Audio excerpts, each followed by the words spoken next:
One Pour More, and we're getting ready to go through all the different techniques you can create with your at-home pour kit that you've ordered and picked up from One Pour More at Monterey Court down on Miracle Mile in Tucson.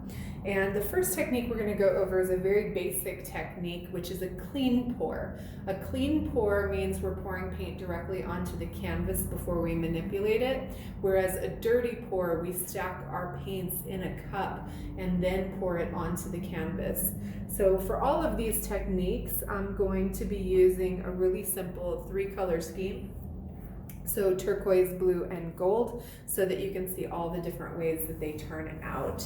So for a puddle pour, you are just going to create puddles on your canvas. They can be in any way, shape, or form. The only thing I suggest is keeping the puddles closer to the center so that when you go to manipulate the paint, it covers evenly instead of all running off the edge on one side.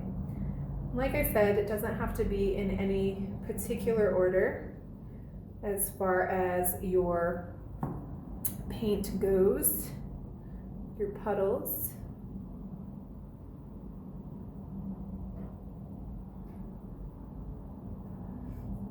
So an 8x10 canvas requires 5 ounces of paint to be covered. If you use too much paint and you don't pour it off the edge of the canvas when you're manipulating it, there's a chance that you'll get a texture to your canvas, which is going to be a crack in your paint because it's so thick. If you don't put enough of your paint on the canvas, what will happen is you can see the thin parts, you can see the canvas showing through. So this cup that comes with your kit is a 5-ounce cup. So you can kind of estimate across your colors 5 ounces worth of paint to make sure that you're putting onto your canvas. I will make sure you have enough paint in your kit to cover your canvas for sure. So don't have that as a concern. There will be plenty in there. The other thing that tends to happen when you don't put enough paint on your canvas is you'll get kind of a jagged line.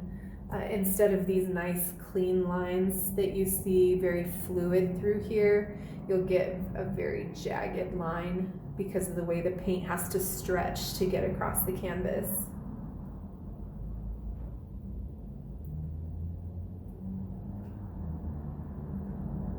That should be more than enough paint. I want to make sure I don't feel like I have too much turquoise up top. Got a little more blue right here.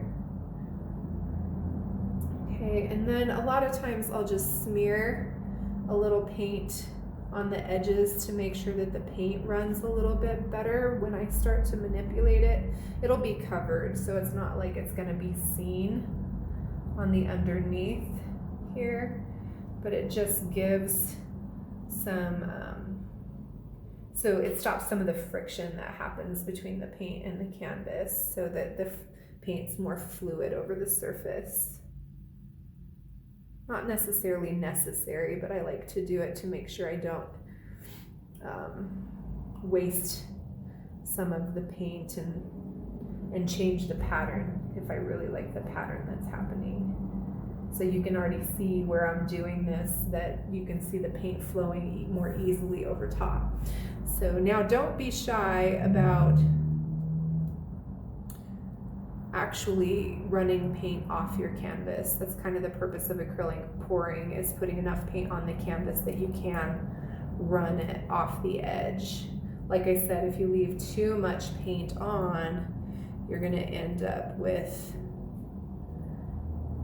a cracked paint. So, and then you get to move the paint however you want to make sure you get the pattern you want toward the center of the canvas. So I want to take that gold line back more toward the center.